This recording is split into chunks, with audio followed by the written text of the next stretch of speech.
وأشهد أن سيدنا وحبيبنا وشفيعنا وسندنا ورحمتنا ومولانا محمدا عبده ورسوله.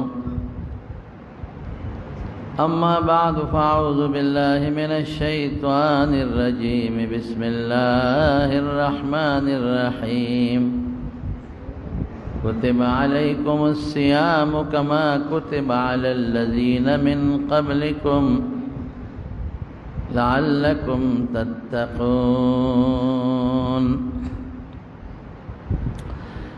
در رمضان مبارک میاشتا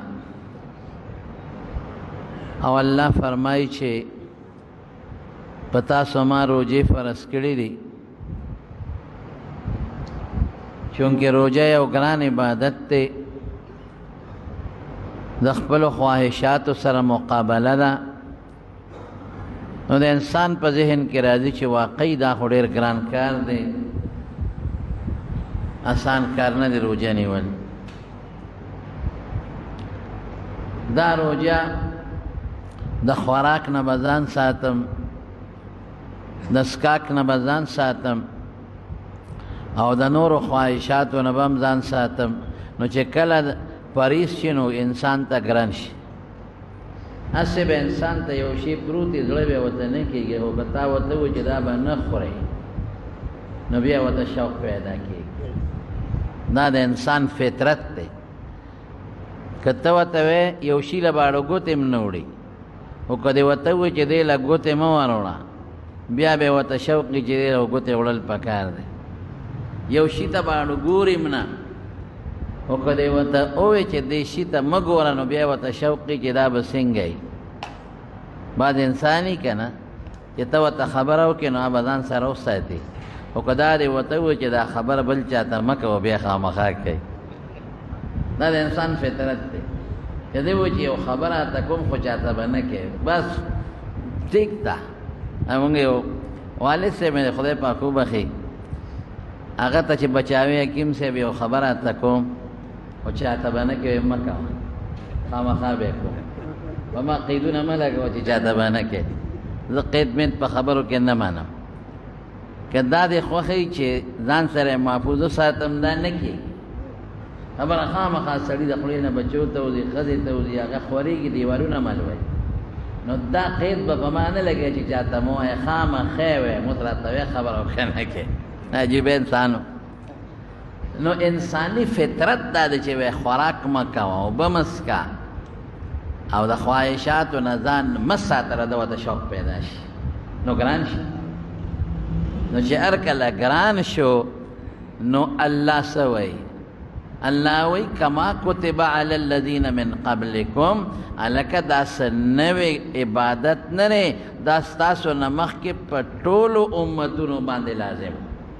دا مه وایه چې ګنې دا یو سخت عبادت دی او دا صرف په موږ دی. نه نه، دا په تاسو نوی نه دی، ستاسو نه مخکې ډېرو قومونو ډېرو امتونو روجې نیولې دي، اگر چې د هغې د روجو کیفیت جدا او زمونږ د روجو کیفیت جدا دی. زمونږ طالبانو تشبیه په ذات کې ده. بیا فرمایي لعلکم تتقون. غټه فایده د روجې دا ده چې د انسان نه پرهیزګار جوړ شي. غټه فایده د روجې دا ده چې د الله د حکم تابعداري وشي، چې دې څیز نه ځان وساته او دې ته ځان وساتي. بس د روجې غټه فلسفه دا ده. او واقعي که تاسو ګورئ نو د نورو میاشتو په نسبت په رمضان کې د انسان ګناهونه کمي، او د نورو میاشتو په نسبت په رمضان کې د انسان عبادت زیاتی. تلاوت خلق کوي، منځونه پکې کوي، نفلونه پکې کوي، تسبیح لاس کې والی الله یادوي. دا په رمضان کې عبادت لګي او ګوټې په نسبت د نورو زیات. نو د رمضان میاشت دا د بهترین عبادت میاشت ده، او دا هغه میاشت ده چې نبی کریم صلی الله علیه وسلم فرمایي په دې میاشت کې به ځان په الله بخې. مشهور حدیث دی، یو ځل حضور پاک مبارک د منبر په دې لومبې پوړی قدم کې خود نوې آمین. نو چې په دویمه پوړی بیا قدم کې خود نوې آمین. نو چې درېمې پوړی ته کېناست اوخت نو بیا به آمین. حضور پاک به په درېمه پوړی کېناستې ده په دې بره. دا بیا حضرت عمر فاروق رضی الله عنه د نبی علیہ السلام د احترام د وجې نه چونکه په دغه منبر په دې لومبه اخیری درېمه پوړی حضور پاک ناسته کړې ده نو یاره زه احترام کوم په دې نه کښېنم نو په دویمه کښېناست نو حضرت عمر فاروق رضی الله تعالی عنہ بیا وی چې ابوبکر خو ډېر لوی سړی و په دویمه پوړی ناستو نو په دې نه کښېنم په دې لاندې به کښېنم نو په لاندې کښېناستی ده نو چې د حضرت عثمان صاحب زمانه راغله نو بله پوړی خو ونه نو هغه هم په هغه بره پوړی کښېناست په هغه چته چې حضور پاک به په کومه کښېناستی ده زمونږ د طالبانو یو رکوټي کتاب کې هغې کې لیکلي دي وی خدای د حضرت عثمان سره خو کې چې بره وخته ګنې که دې هم لاندې ته نو اوس به مونږ په کوي کې ناستو خلک به راته بره ناستو یو پوړی به خلک وروستو لاندې کېده نو مونږ به کوم ځای ناستو نو خوند به یې دا کړی چې خطیب په کوي کې لاندې ناست یو قوم ورته بار ناست نو چې په درېیمه پوړی کښېناست نو بیا یې آمین نو بیا ته صحابه تپوس وکړه د الله رسوله مونږ خو د چا دوا ونه رېده او تا وې آمین وی جبریل علیه السلام راغی نو چې ما په لومبی پوړی قدم کېښود نو هغه جبریل دا دعا وکړه وی یا الله چې د چا مور او پلار دواړه یا یو کس بوډاګانې کمزوری محتاجی خدمت تا او دی بچی دومره خدمت اونکه چې په دې خدمت ځان جنت ته ورسي نو خدای دې تباه کړي رغم انف رجل خدای دې تباه کړي هلاک کړي وی ما وی چې آمین ګوره دعا چا کړې ده جبریل علیه السلام چې په فرشتو کې د هغه نه د لوړې مرتبې فرشته بله نشته او امین په حضور پاک ویلی دی او په جومات کې په منبر د پاسه دا خیره شوی دی نو چې د چا مور او پلار دواړی یا یو یا مور یا پلار نو دی به داسې خدمت کوي چې د دې مور او پلار د خدمت د وجې نه دی په جنت ته ورسي او که داسې ونه کړل نو پیغمبر امین ویلی دی جبریل علیه السلام دعا کړې ده خیره کړې ده نو تباهي ده وی چې په بله پوړی باندې کېناستم نو جبریل علیه السلام وایي چې ستا نوم د چا مخکې واغېښتلی شي او هغه اورېدونکي پې درود شریف ونه وایي دې دې خدای تباه کړي نو ما وی امین نو ګوره د نبی علیه السلام مبارک دوه نومونه دي محمد او احمد صلی الله علیه وسلم دې کې چې یو هم واغېښتلی شي نو ورسره به درود شریف وایي په لومبي ځل په مجلس کې چې واغېښتی شي نو درود شریف ویل واجب دي که دې ونه وي د پیغمبر مبارک امین دی او د جبریل خیره ده تبین او که په مجلس کې بار بار په دې نعتونو کې یا په تقریر کې خلک د حضور پاک نومني نو فقهاو لیکلي دي په لومبي ځل واجب دی او په دویم او درې ځل بیا مستحب دی او که څوک رسول الله وی نبی الله وی حضور پاک وی نبی پاک وی نو دا نوم نه دی دا صفت دی نو په دې درود شریف ویل واجب نه دی مستحب دی بهتر دی درود ګورې ډېر بهتر شی دی اسې مو چې دوک د حضور پاک صفتی نوم ذکر کیم درود و صفتی نوم دی که نه خو صفت والا نوم دی نو درود شریف پې وایه او چې په درېیمه پوړی کېناستم نو راته جبریل علیه السلام وی چې په چا د رمضان میاشت رانه او ده پکې دومره عبادت ونه که چې په ځان په خدای وبخي دې هم خدای تباه کړي نو ما وی امین اوس څونه عبادت به په رمضان کې کوې وایه اوس داسې به کوې چې ځان په خدای وبخې لکه په تراوو کې چې مونږ ځان په خدای بخو زمونږ تراویح اوهو کلاشنکوپ مولا پسې تراویح راکټ مولا میزیل مولا چې هغه ډز ډوستې جوړ کړي او په 20 منټه کې هر څه ختم کړي زمونږ ډېر ښه استاذ دی په 20 منټه کې هر څه ګز ګمبد کړي نو چې ته ورته په خپله وایې چې ګز ګمبد نو دا مونځ شو دا خدای پورې خندا شوه که نه شوه دا مونځ دی که خدای پورې ټوکې دي ده که نه یو کار به وکړو اوس یې خوشطبعه خبرات ته کوم ته چې کور ته لاړ شي بیبي سره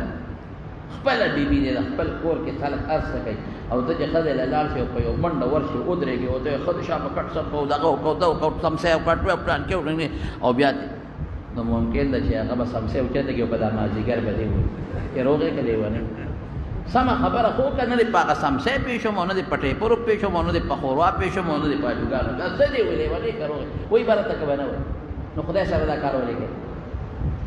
یو سړي هوټل ته لاړ نو هوټل کې روټۍ خوړه نو هوټل هغه سړی راشي تپوس کې سر راوړم که نه بیره نو چې راغی وایي سر له راوړم نو ده ورته وایي سم پخ کړي دي هوټل کې څه دي نو هغه خو ډېر تیز لګي که نه الوګان او کچالان او نری غوښه او غټه غوښه او قورمه او وریجې او فلان لګي او تیز لګیا نو دې ورته وایي یو ځل یې بیا ووایه خوند یې ونه نو هغه بیا په منډه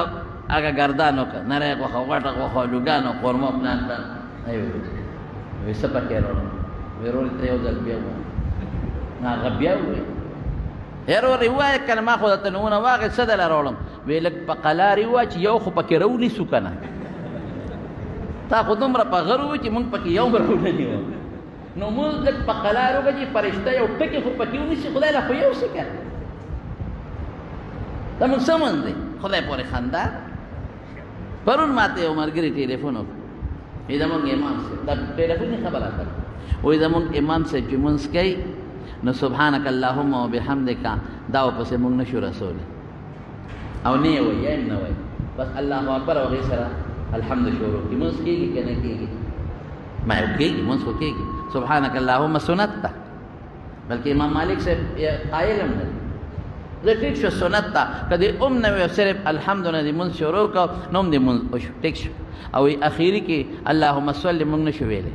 عبده ورسوله ته چې ورسوه وایي السلام علیکم ورحمت الله السلام علیکم ورحمت الله مې ښځه چې رحمت الله وایي او یو ښځې مونځ کو نو چې هغې به سلام وګرځو السلام علیکم د وړو پلاره السلام علیکم د وړو پلاره چا وایي دا څه کوې یاره وایي د خاوند نوم رحمت الله دی نو هسې بدره چې د خاوند نومه لري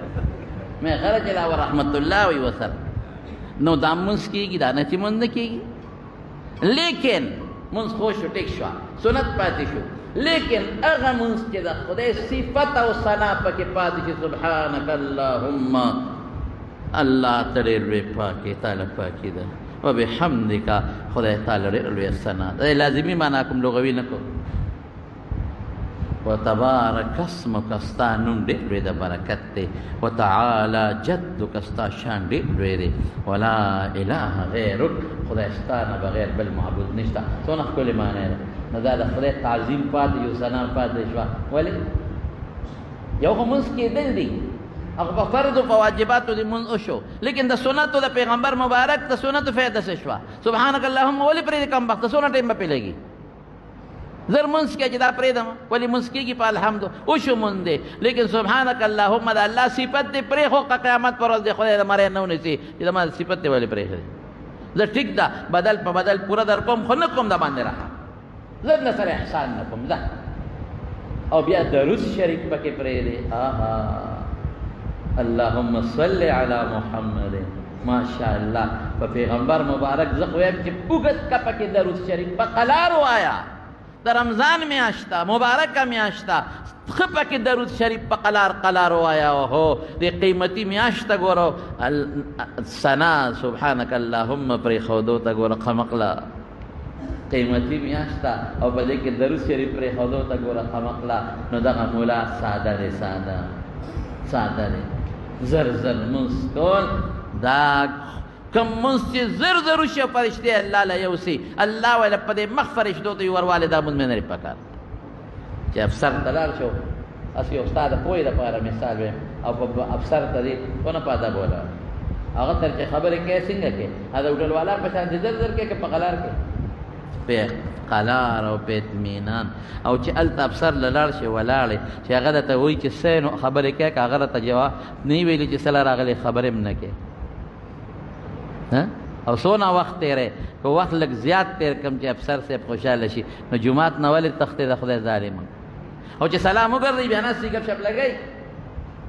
او د مانځه نه مخکې هم ګپ شپ لګئ په جومات کې ناستې نو چې ګپ شپ له خیر دی او د خدای مونځ لکه 15 منټه زیات شي نو په تا وربلېږي ظالمه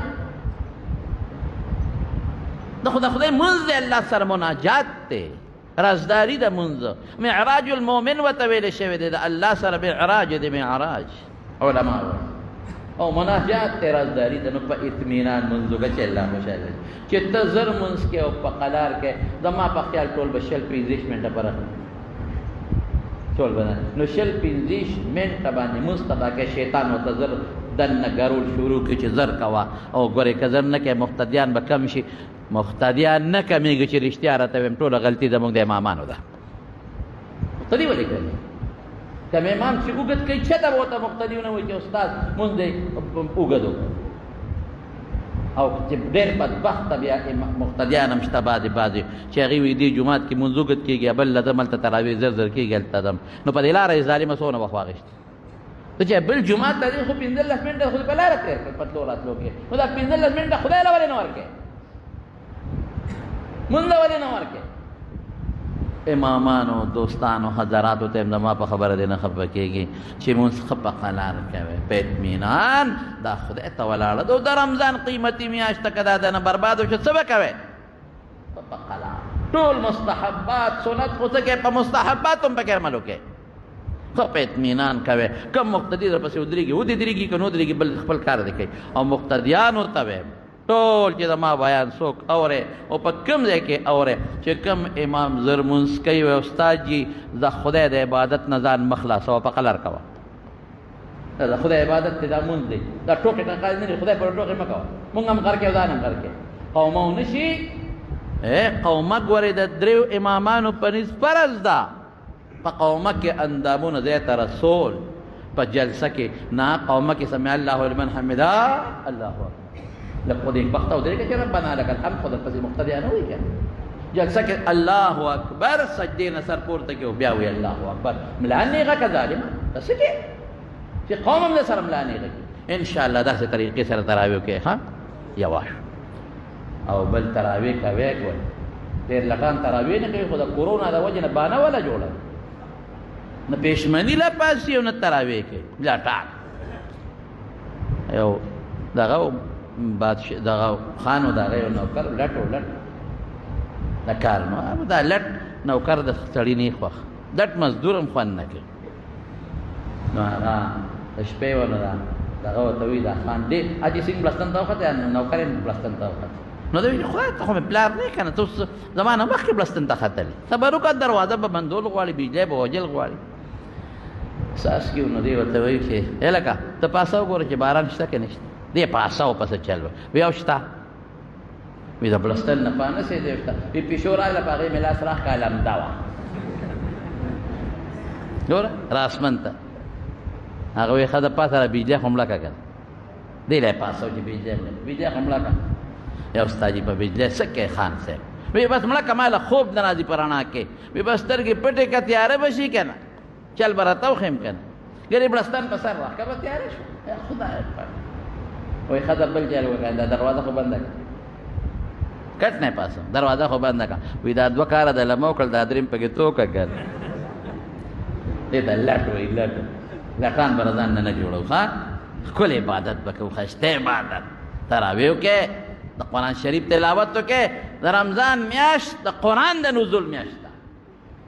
شهر رمضان الذي انزل فيه القرآن دې کې الله قرآن شریف نازل کړی نو چې کومه میاشت د لوح محفوظ نه بیت العزت ته چې کومه میاشت د قرآن د نزول میاشت ته نو په دغه میاشت کې د خدای قرآن تلاوت کوي ټول به کوئ تلاوت انشاءالله او که چا له په ناظره نه ورځي قل هو الله احد صورت خو ټولو ته یاد دی که نه دا وایې ذکر پکې کوئ لا اله الا الله درود شریف پکې وایې تسبیحات پکې وایې فضول پکې وخت مه تېره په فیسبوکونو او په موبایلونو فضول وخت مه تېره په د علماو بیانونه پې اورئ نعتخواني پې اورئ تلاوت پې اورئ بیا له خبره ده یعنې فضول پې وخت مه تېروئ او لډوګانې مډوګانو باندې فضول وخت مه تېروئ او خالص مخلص د الله د رضا دپاره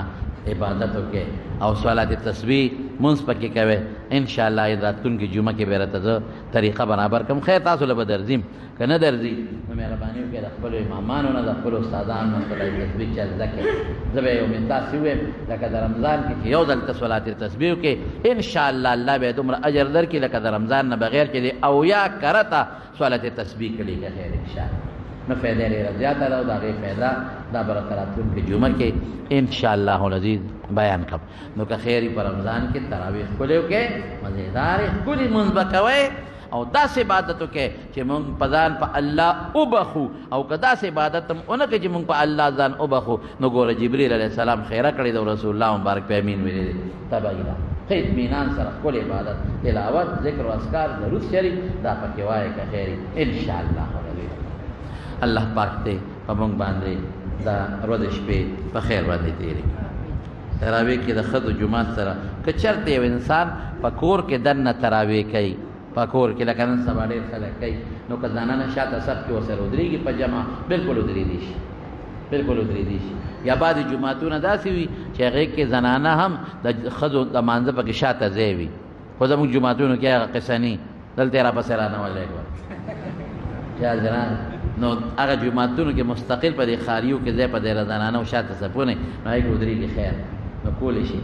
نو الله پاک دې دعا وکړي چې خدای پاک دا میاشت په مونږ په برکت تېره کړي، په خیر او په عافیت یې الله پاک تېره کړي، مونږ له پکې الله د عبادت توفیق راکړي، د روح صحت دپاره الله د عبادت توفیق راکړي. او الله پاک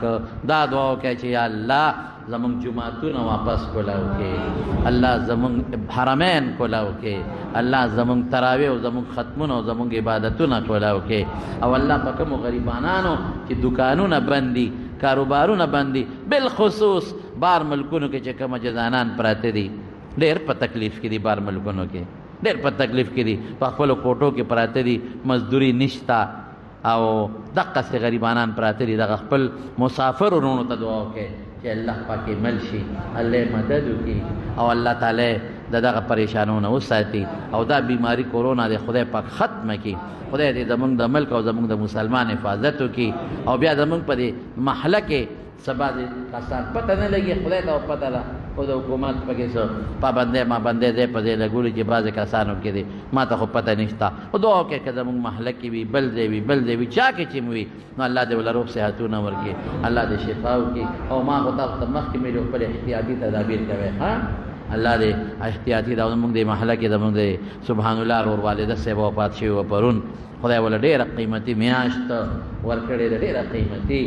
دعا ورته وکړئ چې الله تعالی مغفرت نصیب کړي او رب العالمین د آخرت خوشحالۍ نصیب کړي او خدای پاکې بچو له او وارثانو له صبر ورکړي او د رمضان د مقدسې میاشتې د دې مرګ ولا خدای د هغې شان لوړ اجر په آخرت کې او په قبر کې نصیب وګرځوي. جمرستان دی خو کله ها زه خو دې نه خبر ها جمرستان دی خو پاتې پیښور کې ماته پته نه لګېدلې. دعا ورته وکړئ چې الله مغفرت نصیب کړي، الله د آخرت خوشحالۍ نصیب کړي، الله د قبر رڼا نصیب کړي، وارثانو له خدای صبر ورکړي، بیمارانو له دعا وکړئ چې الله شفا. زموږ دا جانزیب ورور ډېر بیمار دی، دته دعا وکړئ چې خدای شفا ورکړي. نور چې څومره بیماران په کورونا هسپتالونو کې الله ټول له شفا ورکړي، د چا بچي نه الله نارینه اولاد ور نصیب کړي او خدای د چا روزګار ډېر دیاړي مار غریبانان بې روزګار دي، ډېر پریشانۍ کې غریبانان پراته دي. نو دیاړي مار غریب خو چې دیاړي نه لګي خدای روزي ورکوي. دعا وکړئ چې خدای پاک د ټولو د خیر او د برکت رزق نصیب کړي، زموږ الله ستاسو د ټولو مل شي. وصلی الله تعالی خیر خلقه.